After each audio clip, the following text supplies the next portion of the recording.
Hey guys, we are taking a short position in Nifty for positional trade, and this is going till next week. So I'll be updating you as we go along. It's almost 1:3 or 1:2, more than 1:2 since the correction is confirmed. So that's why we are executing this trade, and I'll be updating you as we go along on this one. Hey guys, final update in the trade. As you can see, we are out of the trade, booking full of the profits, and we are not taking it till Monday because it gave our target today itself, and that happens very often in the market with us. And but there was a time when we said goodbye to this trade over this position. So as you can see, we actually almost got stopped out in the trade, but we saved ourselves when we place our stop on a structure based place.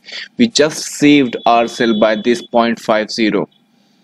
So this is what happens when you keep your stop losses on an analysis based place, like a structure based places. Then market cannot play games with you, then you cannot involve any emotional factor in the trade. So anyways, another good trade into our pocket, almost 106 point into our bank account. So I'll be seeing you next week. This is India Trading Academy signing off. Thank you so much.